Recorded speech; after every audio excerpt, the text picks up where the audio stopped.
أعوذ بالله من الشيطان الرجيم. بسم الله الرحمن الرحيم.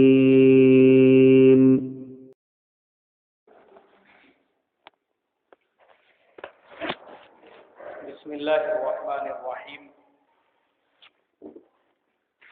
نحمده ونصلي على رسوله الكريم، أما بعد. قال الله تبارك وتعالى: أعوذ بالله من الشيطان الرجيم. بسم الله الرحمن الرحيم. ربنا وابعث فيهم رسولا منهم يتلو عليهم آياتك ويعلمهم الكتاب والحكمة ويزكيهم إنك أنت العزيز الحكيم. وقال تعالى: أعوذ بالله من الشيطان الرجيم. بسم الله الرحمن الرحيم. لقد كان لكم في رسول الله أسوة حسنة. صدق اللہ العظیم. محترم بھائیوں، بزرگوں، دوستوں، یہ ہمارا سیرت کا 9واں جمعہ ہے. پچھلے جمعہ کو غزوہ احد تک کے واقعات ہم نے سنے تھے، اور یہ سنا تھا کہ اللہ کے پیارے نبی صلی اللہ علیہ وسلم جب مدینہ منورہ واپس ہوئے تو پھر دوسرے دن آپ صلی اللہ علیہ وسلم نے مشرکین کا تعاقب کیا، جسے حمراء الاسد کا واقعہ کہا جاتا ہے. یہ تمام واقعات ہجرت کے تیسرے سال کے واقعات تھے. ہجرت کا جو چوتھا سال ہے، اس میں ربیع الاول کے مہینے میں اللہ کے پیارے نبی صلی اللہ علیہ وسلم کی خدمت میں کچھ لوگ حاضر ہوئے، ایک قبیلے کے، اور انہوں نے یہ درخواست کی کہ آپ ہمارے ساتھ کچھ ایسے مسلمانوں کو بھیجیں جو ہمارے قبیلے میں اسلام کی دعوت دے سکے اور قبیلے کے لوگوں کو مسلمان بنا سکے. حالانکہ یہ لوگ جو آپ صلی اللہ علیہ وسلم کی خدمت میں حاضر ہوئے تھے، یہ مشرکین تھے. یہ بھی ابھی تک سچے دل سے مسلمان نہیں ہوئے تھے، بلکہ صرف انہوں نے اپنے اسلام کو ظاہر کیا تھا. اس کی وجہ یہ تھی کہ وہ اللہ کے پیارے نبی صلی اللہ علیہ وسلم کی خدمت میں حاضر ہو کر حضرت خبیب رضی اللہ تعالی عنہ کو لے جانا چاہتے تھے. اس لیے کہ غزوہ بدر میں صفوان ابن امیہ کا بھائی اور باپ دونوں مارے گئے تھے. اس کا بدلہ لینے کے لیے اس نے عمیر کو مدینے میں بھیجا تھا، جو زہر میں بجھی ہوئی تلوار لے کر آیا تھا، مگر اللہ کے پیارے نبی صلی اللہ علیہ وسلم نے اس کو پہچان لیا تھا اور کہہ دیا تھا کہ تجھے صفوان نے میرے قتل کرنے کے لیے بھیجا ہے. تو وہ بعد میں ایمان میں داخل ہو گئے. لیکن صفوان ابن امیہ وہ خاموش نہیں بیٹھا تھا. اس نے قسم کھائی تھی کہ جن حضرت خبیب ابن عدی رضی اللہ تعالی عنہ نے اس کے باپ کو قتل کیا ہے، وہ ضرور ان کو قتل کرے گا اور ان کی کھوپڑی میں شراب پیے گا. خاص حضرت خبیب رضی اللہ تعالی عنہ کو لانے کے لیے اس نے ان مشرکین کو پیسے دیے اور کہا کسی بھی طریقے سے تم ان کو لے کر آؤ. اگر تم ان کو لے کر آؤ گے تو میں تم کو 100 اونٹوں کا انعام دوں گا. تو یہ چھوٹی سی جماعت اللہ کے نبی صلی اللہ علیہ وسلم کی خدمت میں پہنچی اور اپنے اسلام کا اظہار کیا اور یہ کہا کہ آپ مسلمانوں کی ایک جماعت ہمارے ساتھ بھیجو تاکہ ہمارے قبیلے میں جا کر وہ لوگوں کو اسلام سکھا سکے. اللہ کے پیارے نبی صلی اللہ علیہ وسلم نے ان کی بات کا اعتماد کیا، بھروسہ کیا، اور 10 صحابہ کی ایک جماعت ان کے ساتھ روانہ کی. ان کی درخواست پر حضرت خبیب کو بھی ان کے ساتھ میں جوڑ دیا. اب یہ لوگ لے کر چلے مسلمانوں کو، دور نکل گئے. نکلنے کے بعد انہوں نے بد عہدی کی، وعدہ خلافی کی اور مسلمانوں پہ طعنے کسنے شروع کیے، مسلمانوں کو مارنا شروع کیا. تو یہ 10 کے 10 صحابہ جو تھے وہ سمجھ گئے کہ یہ ہم کو قتل کرنے کے ارادے سے لے کر آئے ہیں. اور پھر وہ سب ایک پہاڑ کے اوپر چڑھ گئے اور وہاں سے انہوں نے تیروں سے ان کا جواب دینا شروع کیا۔ ان لوگوں نے مسلمانوں کا مقابلہ کیا، ان کو کہا کہ نہیں ہم تو بس تمہارے ساتھ ایسے ہی مذاق کر رہے تھے، مگر مسلمان سمجھ گئے کہ یہ مسلمانوں کو قتل کرنا چاہتے ہیں، اس لیے مسلمان پہاڑ کے اوپر ڈٹے رہے اور ان کا مقابلہ کیا۔ کرتے کرتے 8 صحابہ جو تھے وہ شہید ہو گئے، اب بس 2 باقی رہ گئے، جس میں حضرت خبیب ابن عدی اور حضرت زید ابن دفنہ رضی اللہ تعالیٰ عنہما تھے۔ انہوں نے ان کو پکڑا اور پکڑ کے مکے میں لا کر صفوان کے حوالے کر دیا۔ صفوان نے حضرت خبیب رضی اللہ تعالیٰ عنہ کو اپنے باپ کے قتل کے بدلے میں خرید لیا، کیونکہ اس نے بھیجا ہی تھا ان کو، اور حضرت زید ابن دفنہ کو کسی اور نے خریدا اپنے کسی رشتہ دار کے بدلے میں، اور ان کو شہید کر دیا۔ حضرت خبیب رضی اللہ تعالیٰ عنہ کو قید کیا گیا، قید کی حالت میں تھے، مگر اللہ کی مدد و نصرت ان کے ساتھ میں ایسی تھی کہ ایک کافر جو بعد میں مسلمان ہوئے وہ کہتے ہیں کہ میں نے دیکھا حضرت خبیب رضی اللہ تعالیٰ عنہ قید کی حالت میں انگوروں کا ایک خوشہ کھا رہے تھے، اور وہ وقت ایسا تھا کہ پورے عرب میں کہیں پر بھی انگور نہیں تھا۔ اللہ قید میں بھی ان کو جنت کی نعمتیں کھلا رہا تھا۔ مشرکین کا ایک چھوٹا سا بچہ ان کے قریب میں پہنچا، اس وقت میں اس طرح ان کے ہاتھ میں تھا، وہ بچہ پہنچتے ہی یہ لوگ ڈر گئے کہ کہیں وہ اس طرح سے اس کا قتل نہ کر دے، مگر حضرت خبیب رضی اللہ تعالیٰ عنہ نے کہا گھبراؤ مت، میرے ہاتھ میں اس طرح ہے اور بچہ میرے قریب میں ہے، مگر ہمارے پیارے نبی صلی اللہ علیہ وسلم نے ہم کو عورتوں اور بچوں پر ہاتھ اٹھانے سے منع کیا ہے، میں اس بچے کو قتل نہیں کروں گا، اور بچہ ان کے حوالے کر دیا۔ اب حضرت خبیب رضی اللہ تعالیٰ عنہ کو حرم شریف کے قریب لے جایا گیا تاکہ سارے مشرکین کو جمع کر کے ان کے سامنے ان کو شہید کر دیا جائے، اور حضرت خبیب رضی اللہ تعالیٰ عنہ کو سولی پر چڑھانے کے لیے لے جانے لگے تو انہوں نے یہ درخواست کی کہ مرنے سے پہلے میں 2 رکعت نماز پڑھنا چاہتا ہوں۔ وضو کیا، اطمینان اور سکون سے 2 رکعت نماز پڑھی، اور نماز پڑھ کے ہاتھ اٹھا کر یہ دعا کی کہ اے اللہ،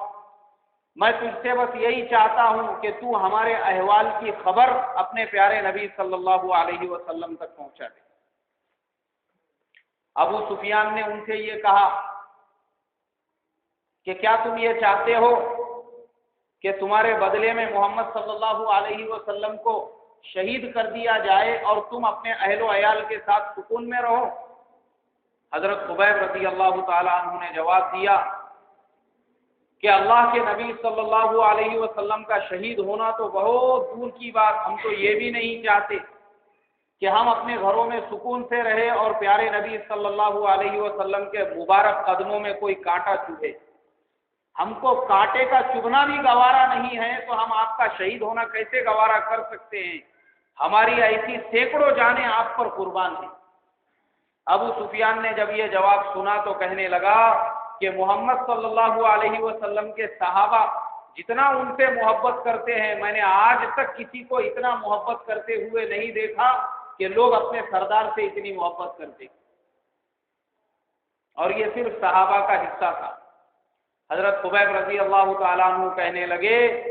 کہ میرا دل تو یہ چاہتا ہے کہ اور 2 رکعت نماز پڑھوں، مگر تم لوگ یہ سمجھو گے کہ میں موت کے ڈر کی وجہ سے تاخیر اور دیری کر رہا ہوں، اس وجہ سے میں اس کی اجازت نہیں چاہتا، ورنہ ہم لوگ موت سے ڈرنے والے لوگ نہیں ہیں، ہم موت سے اتنی ہی محبت کرتے ہیں جتنی تم لوگ شراب سے محبت کرتے ہو، ہم موت سے نہیں ڈرتے۔ یہ جواب سننے کے بعد حضرت خبیب رضی اللہ تعالیٰ عنہ کو لے جا کر سولی پر لٹکا دیا گیا، چاروں طرف سے تیروں سے ان پر حملہ کیا گیا اور وہ شہید ہو گئے۔ اللہ کے نبی صلی اللہ علیہ وسلم نے صحابہ اکرام رضوان اللہ تعالی علیہم اجمعین کو اس بد عہدی اور وعدہ خلافی کا پورا واقعہ سنایا اور کہا کہ میرے صحابہ، ہمارے ساتھیوں کے ساتھ ایسی وعدہ خلافی کی گئی، ان کو لے جا کر شہید کر دیا گیا۔ یہ واقعہ ہے سن 4 ہجری کا۔ اس کے چند مہینوں کے بعد پھر ایسا ہی ایک واقعہ رونما ہوا اللہ کے پیارے نبی صلی اللہ علیہ وسلم کی خدمت میں ایک قبیلے کے کچھ لوگ حاضر ہوئے. انہوں نے کہا کہ ہمارا پورا قبیلہ مسلمان ہو چکا ہے، اور یہ کہہ کر یہ کہا کہ ہمارے ساتھ صحابہ اکرام کی ایک جماعت کیجیے. آپ صلی اللہ علیہ وسلم نے 70 صحابہ ان کے ساتھ میں کیے، جو پورے کے پورے حافظ قرآن تھے اور جن کو سب سے زیادہ قرآن یاد تھا. اس جماعت کو لے کر گئے بیر معونہ پر، اور وہاں جا کر ان کے ساتھ بھی بد عہدی کی. ان میں آپس میں مقابلہ ہوا، اور مقابلہ ہونے کے بعد یہ 70 کے 70 صحابہ شہید کر دیے گئے. اللہ کے نبی صلی اللہ علیہ وسلم کو اللہ نے اس واقعے کی بھی اطلاع دی. آپ صلی اللہ علیہ وسلم کو یہ جب پورا واقعہ معلوم ہوا تو چونکہ یہ جو قبیلہ تھا وہ بنو نذیر کی ایک شاخ تھی. اللہ کے نبی صلی اللہ علیہ وسلم بنو نذیر کے قبیلے میں پہنچے، ان کے محلے میں پہنچے ان سے بات کرنے کے لیے، اس لیے کہ مسلمانوں میں اور بنو نذیر میں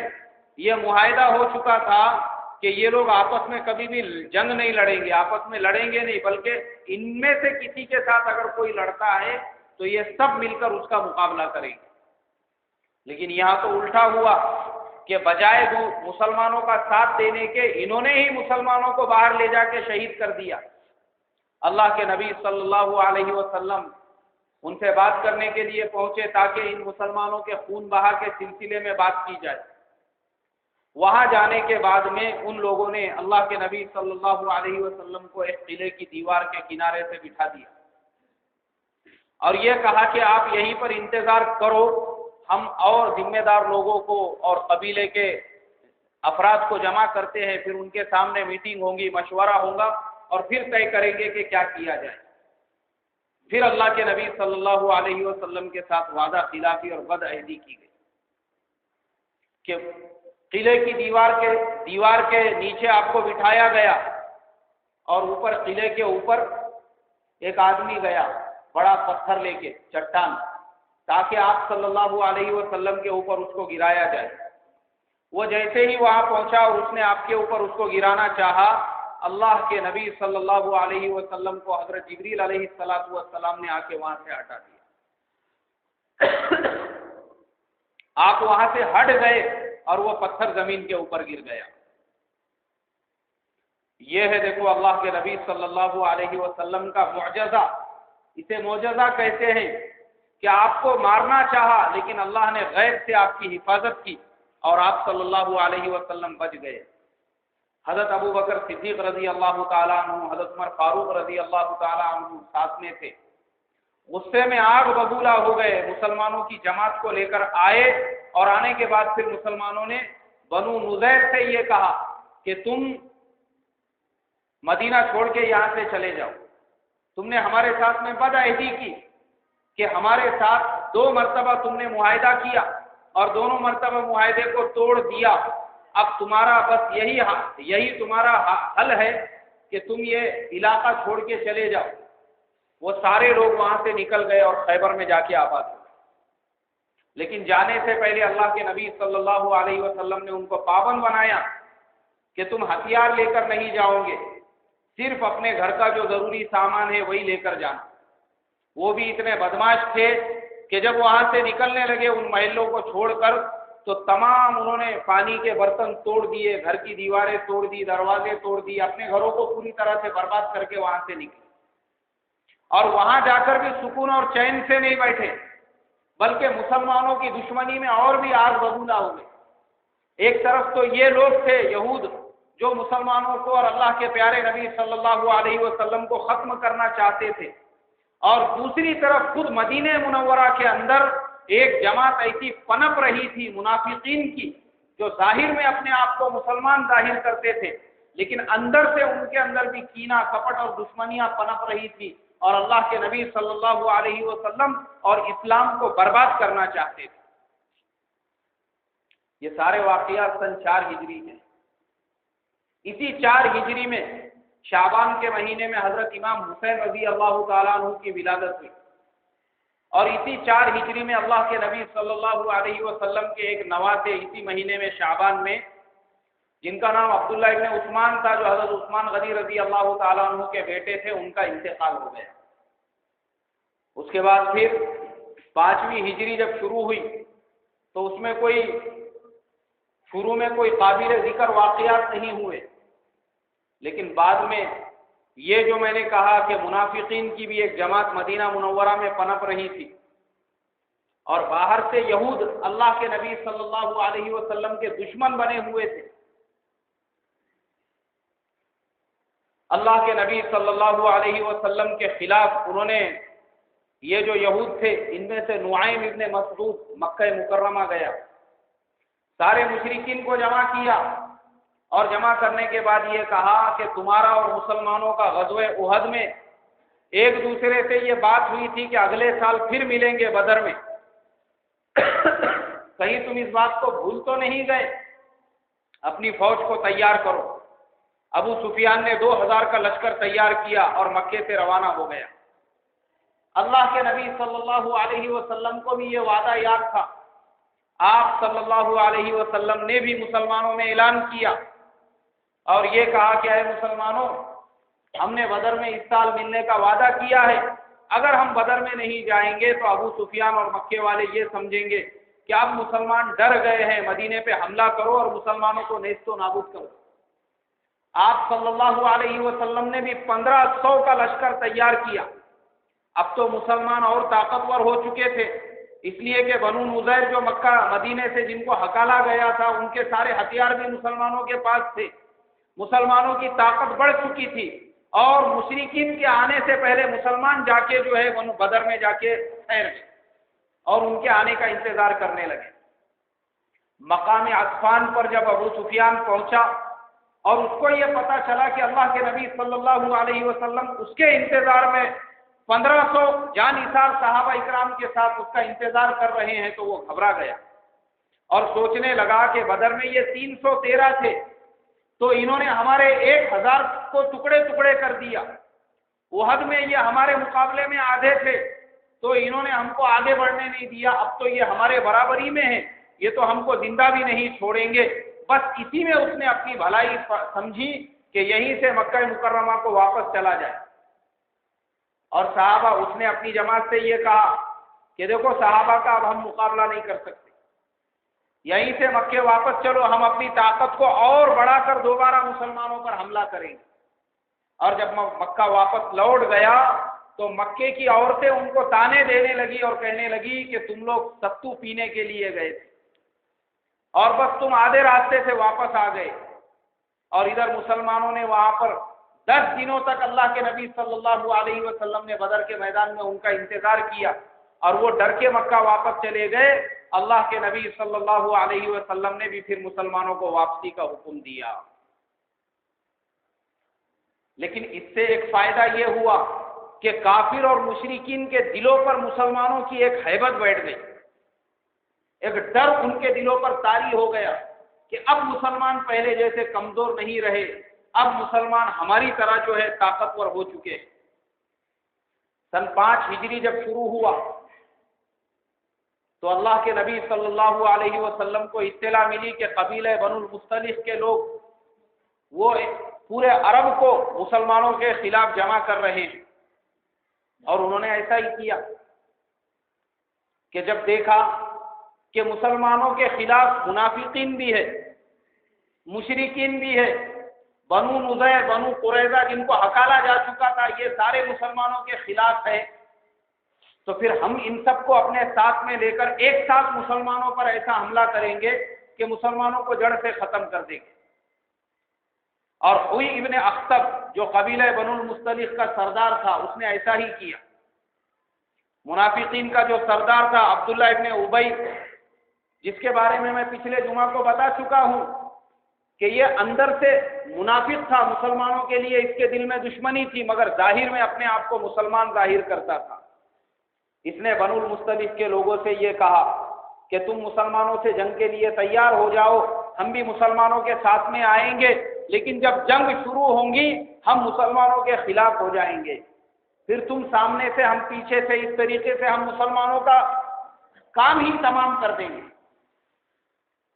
یہ کہہ کر مسلمانوں کی وہ ساری جماعت روانہ ہو گئی۔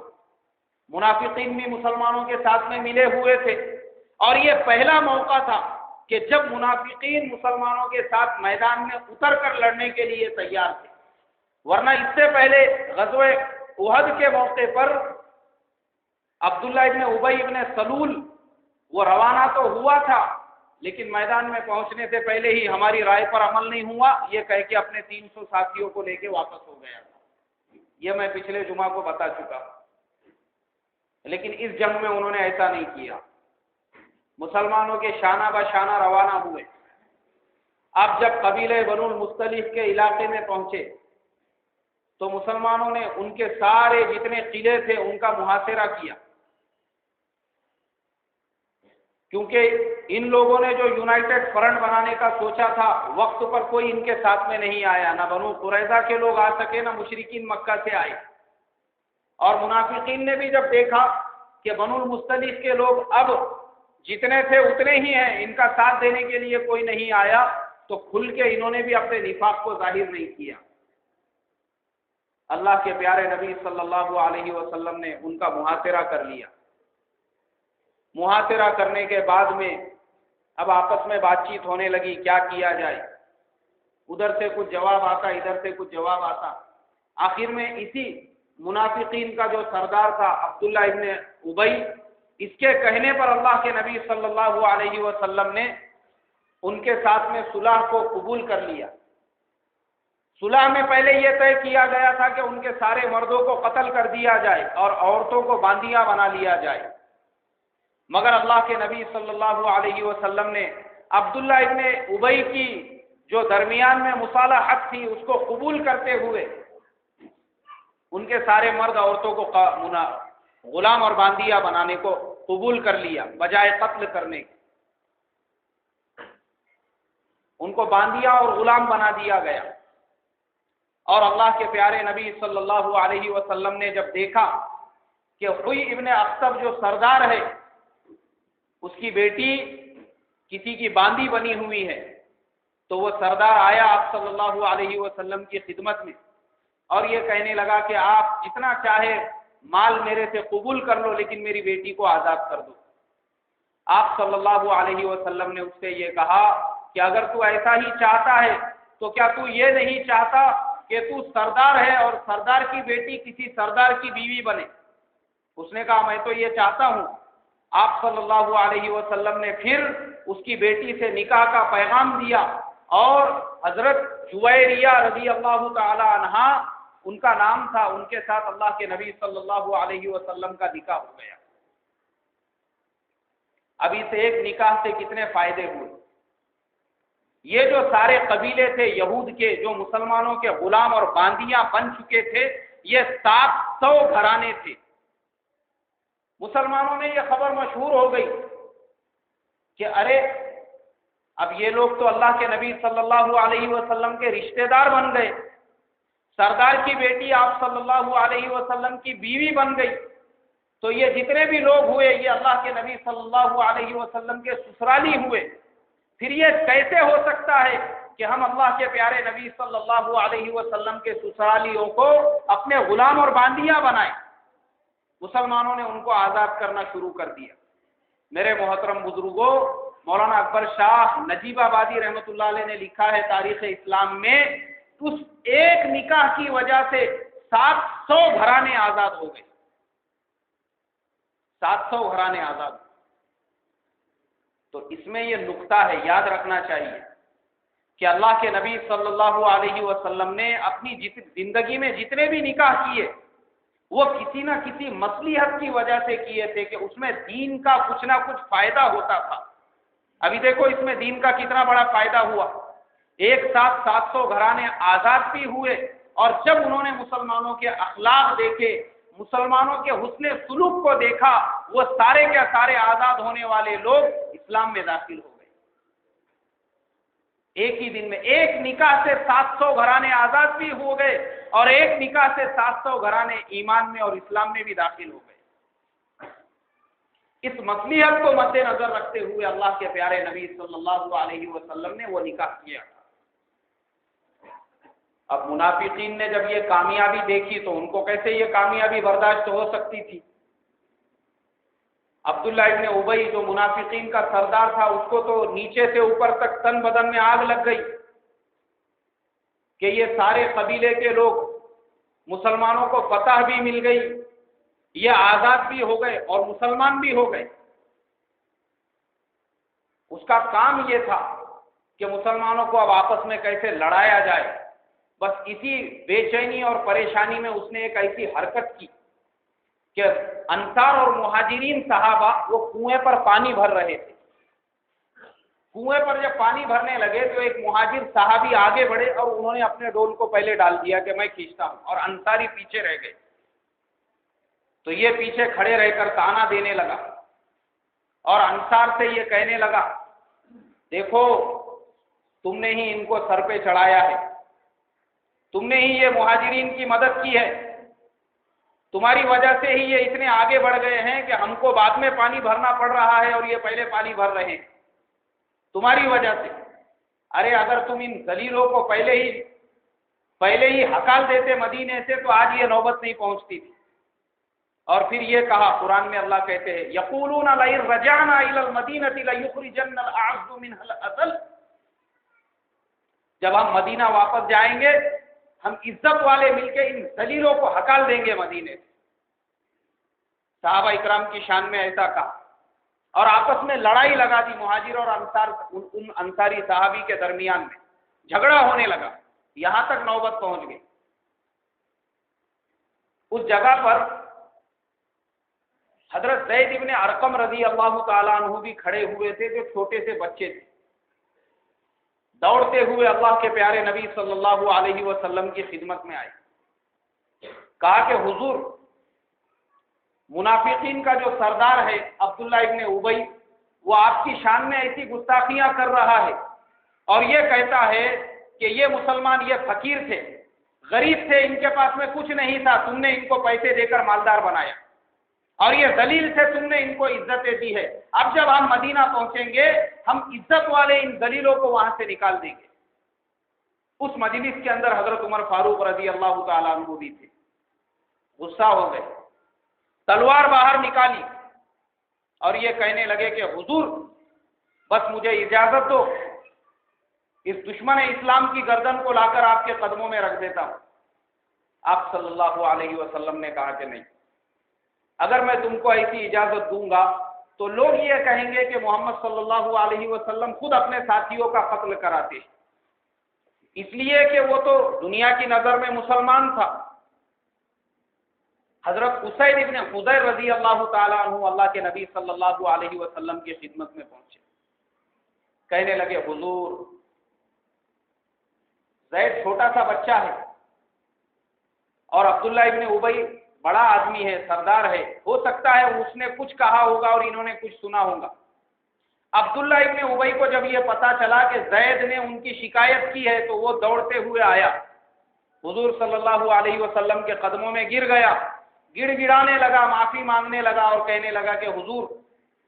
میں نے ایسا نہیں کہا، میں نے تو یہ کہا، میں نے تو وہ کہا، کیونکہ جھوٹا آدمی جب ہوتا ہے تو وہ طرح طرح کے بہانے ڈھونڈتا ہے۔ اور جب اسید ابن حضیر نے اس کی طرف سے یہ کہا حضور صلی اللہ علیہ وسلم سے، تو زید رضی اللہ تعالیٰ عنہ بہت شرمندہ ہوئے اور انہوں نے قسم کھا لی کہ اب اپنے گھر کے باہر نہیں نکلوں گا کیونکہ میں منہ پہ گر چکا ہوں۔ عبداللہ ابن ابی کے ایک بیٹے تھے، ان کا نام بھی عبداللہ تھا، وہ سچے اور پکے مسلمان تھے۔ ان کو جب یہ پتا چلا تو مدینے کے راستے میں وہ کھڑے ہو گئے، انہوں نے اپنے باپ کا گریبان پکڑا اور یہ کہا کہ تو کس زبان سے کہتا ہے کہ تو عزت والا ہے اور مسلمان ذلیل ہے؟ ارے تو ذلیل ہے اور مسلمان عزت والے ہیں۔ اور یہ کہہ کر انہوں نے اپنی تلوار نکال دی اور یہ کہا کہ میں تجھے قتل کرنا چاہتا ہوں اور تیرا قتل کر کے دنیا کو یہ پیغام دینا چاہتا ہوں کہ ہمارے نزدیک ایمان سے بڑھ کر کوئی رشتہ نہیں ہے۔ مگر اللہ کے نبی صلی اللہ علیہ وسلم نے ان کو منع کیا۔ اب آپ صلی اللہ علیہ وسلم تو رحمت للعالمین تھے، آپ صلی اللہ علیہ وسلم نے جب یہ دیکھا کہ مسلمانوں کو اگر اب کام میں نہیں لگایا جائے تو ہو سکتا ہے کہ انصار اور مہاجرین آپس میں نہ الجھ جائے، اس لیے آپ صلی اللہ علیہ وسلم نے فوراً کوچ کا حکم دیا اور قافلہ وہاں سے روانہ ہو گئے۔ اسید ابن حضیر راستے میں آپ صلی اللہ علیہ وسلم سے کہنے لگے کہ حضور، یہ جو عبداللہ ابن ابی ہے، یہ منافقین کا جو سردار ہے، اس کے دل میں آپ کے لیے نفاق ہے، یہ میں بھی جانتا ہوں، اس لیے کہ آپ کے مدینہ پہنچنے سے پہلے اس کے لیے باضابطہ تاج بنایا گیا تھا۔ مدینے والے اس کو اپنا بادشاہ بنانا چاہتے تھے، مگر جیسے ہی آپ مدینے میں داخل ہو گئے اس کے سارے خواب چکنا چور ہو گئے، جس کی وجہ سے یہ ظاہر میں مسلمان ہے لیکن اندر سے منافق ہے۔ اور آپ صلی اللہ علیہ وسلم نے مسلمانوں کو راستے میں رکنے کا حکم ہی نہیں دیا، مسلسل پورا دن بھر چلتے رہے، دوپہر ہو گئی تو بھی چلتے رہے، رات ہو گئی تو بھی چلتے رہے، دوسرا دن نکلا تو بھی چلتے رہے، یہاں تک کہ مسلمان تھکان سے اتنے نڈھال ہو چکے تھے کہ جیسے ہی آپ صلی اللہ علیہ وسلم نے پڑاؤ کا حکم دیا تو اپنے اونٹوں پر ہی سو رہے تھے، بس اپنے اوپر سے نیند کے غلبے میں جو ہے اترنے کی بجائے کودنا شروع کر دیا اور سو گئے۔ آپ صلی اللہ علیہ وسلم نے کام میں لگایا، اتنے تھکے ہوئے تھے کہ پھر تھکاوٹ اتارنے کے چکر میں وہ انصاری اور مہاجر صحابی کے درمیان میں جو رسہ کشی ہوئی تھی وہ بھی سب بھول گئے۔ یہ طریقہ آپ نے اختیار کیا، اسے کہتے ہیں حکمت۔ اب حضرت زید رضی اللہ تعالیٰ عنہ بیچارے شرمندہ ہو کے گھر میں بیٹھے ہوئے تھے، لیکن میرے محترم بزرگوں، آسمان پہ بیٹھا ہوا اللہ تو یہ سارا منظر دیکھ رہا تھا، اس کو تو پتا تھا کہ جھوٹا کون ہے، حضرت زید ہے یا پھر عبداللہ ابن ابی ہے۔ اللہ تبارک و تعالیٰ کی غیرت اس بات کو برداشت نہیں کر سکی اور پوری سورہ منافقون نازل ہو گئی۔ اذا جاءك المنافقون قالوا نشهد انك لرسول الله والله يعلم انك لرسوله۔ اللہ تبارک و تعالیٰ نے منافقین کی پوری پول کھول دی، اور وہ جملے جو عبداللہ ابن ابی نے راستے میں کہے تھے کہ یقولون لئن رجعنا الى المدینة لیخرجن الاعز منها الاذل، کہ ہم عزت والے جب مدینے میں پہنچیں گے ان ذلیلوں کو باہر نکال دیں گے، اللہ تبارک و تعالیٰ نے قیامت تک کے لیے اس کی بات کا جواب دے دیا۔ وَلِلَّهِ الْعِزَّةُ وَلِرَسُولِهِ وَلِلْمُؤْمِنِينَ وَلَكِنَّ الْمُنَافِقِينَ لَا يَعْلَمُونَ۔ اللہ نے کہا ارے تو کیا عزت والا ہے، عزت والے تو اللہ ہے، عزت والا تو اس کا رسول ہے، عزت والے تو مسلمان ہیں، تم منافقین ہو، ان باتوں کو نہیں جانتے۔ اور اس کے بعد میرے محترم بزرگوں دوستوں، اللہ کے نبی صلی اللہ علیہ وسلم نے حضرت زید کو بلایا، جو اپنے گھر میں بیٹھ گئے تھے یہ سوچ کر کے میں تو منہ پہ گر گیا۔ اللہ نے کہا کہ زید تیرے لیے، اللہ کے نبی صلی اللہ علیہ وسلم نے کہا کہ زید تیرے لیے خوشخبری ہو، اللہ تبارک و تعالیٰ نے تیری برات نازل کی، اور ان کو سورہ منافقون سنائی، خوشی کے مارے ان کا چہرہ کھل گیا، اللہ نے ان کی برات نازل کی، اور عبداللہ ابن ابی منافق کی جتنی کارستانیاں تھی ان کو ظاہر کر دیا۔ اب میرے محترم بزرگوں دوستوں، یہ ہجرت کا 5واں سال چل رہا ہے، ایک طرف منافقین، دوسری طرف یہود، اور تیسری طرف مشرکین مکہ۔ سارے عرب کے اندر یہ جو یہود تھے جن کو شکست ہو گئی تھی، انہوں نے ہوا چلانا شروع کر دی مسلمانوں کے خلاف، اور ایک ماحول تیار کرنا شروع کیا، کیونکہ وہ یہ چاہتے تھے کہ اب کچھ ایسا کیا جائے کہ مسلمانوں کو جڑ سے ختم کر دیا جائے، ایسا کوئی قدم اٹھانا اور مسلمانوں کے خلاف ایسا کوئی ایکشن لینا بہت ضروری ہے۔ اگر ایسا نہیں کریں گے تو دن بدن مسلمانوں کی طاقت بڑھتی جا رہی ہے، دن بدن مسلمان مضبوط ہوتے جا رہے ہیں۔ غزوہ بدر میں 313 تھے تو احد کے وقت میں 1000 ہو گئے، پھر وہ منافقین 300 چھٹ گئے، پھر دوسرے بدر ثانی کے موقع پر 1500 ہو گئے۔ ایسا ہوتے ہوتے تو ایک وقت ایسا آئے گا کہ سارے عرب، پوری دنیا پر مسلمانوں کا تسلط ہو جائے گا۔ اس لیے اسی وقت میں کوئی ایسا قدم اٹھایا جائے، کوئی ایسا یونائٹڈ فرنٹ بنایا جائے جس میں سارے عرب کے قبیلے ایک پلیٹ فارم پہ ہو اور مسلمان بالکل نہتے ہو، تو سارے مل کر جب مسلمانوں پر حملہ کریں گے، مسلمان کسی کا جواب نہیں دے سکیں گے اور ہمیشہ کے لیے ختم ہو جائیں گے۔ اب یہ پلاننگ کی جانے لگی مسلمانوں کے خلاف، اب یہ پروگرام بنایا جانے لگا، یہاں تک کہ میرے محترم بزرگوں دوستوں، بات صرف سوچنے تک ہی محدود نہیں رہی، بلکہ مشرکین نے یہاں تک یہود نے یہاں تک تیاری کی کہ یہود کے کچھ سردار مکہ مکرمہ گئے،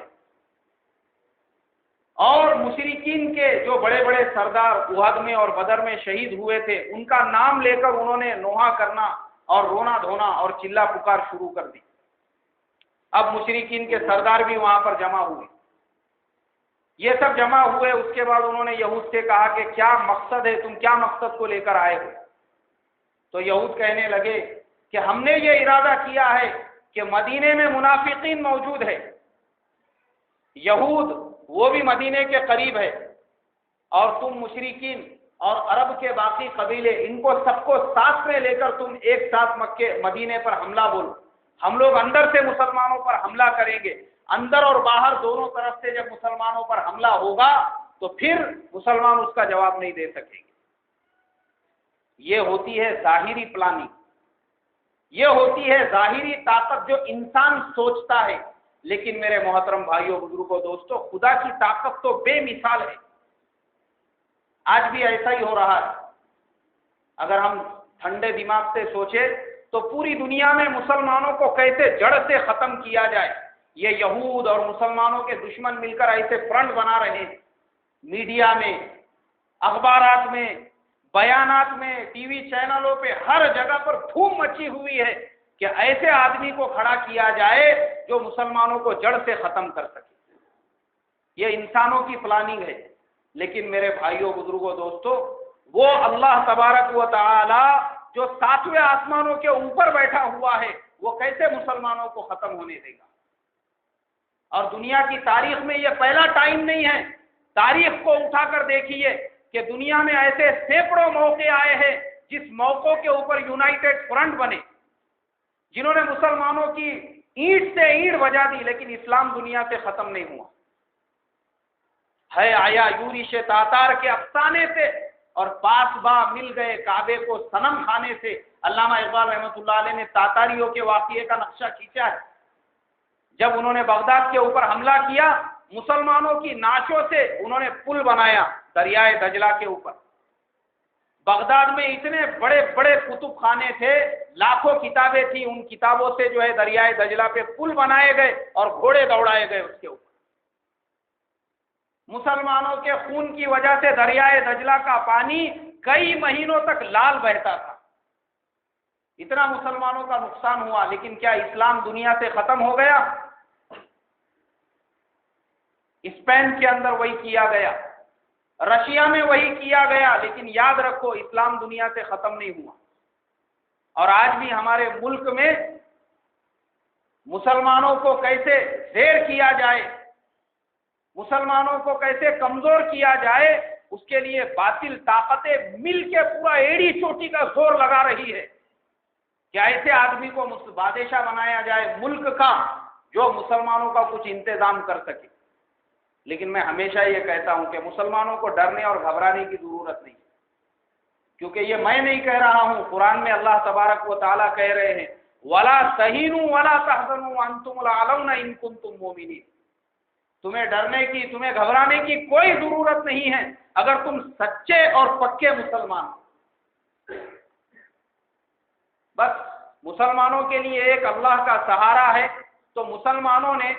کسی پارٹی کا سہارا لینے کی بجائے، کسی طاقتور کا سہارا لینے کی بجائے، کسی لیڈر کا سہارا لینے کی بجائے، کسی دنیا دار کا سہارا لینے کی بجائے، صرف اور صرف اب یہ سمجھ لینا چاہیے کہ ان کے لیے صرف کس کا سہارا باقی ہے؟ اللہ کا سہارا باقی ہے۔ بس ضرورت نہیں ہے ہم کو کسی کے سہارے کی۔ اور اگلے جمعہ کو میں آپ کو وہی سنانے والا ہوں، غزوہ خندق کا واقعہ کہ جو یہ یونائٹڈ فرنٹ انہوں نے پورے عرب کو، یہود کو، سب کو ملا کر مسلمانوں کے خلاف بنایا، اللہ تبارک و تعالیٰ نے کیسی آسمان سے مسلمانوں کی مدد کی، اور یہ مٹھی بھر مسلمانوں نے ان کو کیسے لوہے کے چنے چبا دیے، منہ کے بل گرنا پڑا، اور واپس جو ہے اپنے اپنے گھروں کی طرف روانہ ہو گئے، اور اللہ نے مسلمانوں کو کامیابی عطا کی۔ انشاءاللہ اگلے جمعہ کو غزوہ خندق کا واقعہ تفصیل کے ساتھ میں بیان ہوں گا۔ آپ تمام لوگوں سے درخواست ہے وقت پر پہنچنے کی کوشش کریں، جن کی سنتیں باقی ہے وہ پڑھیں۔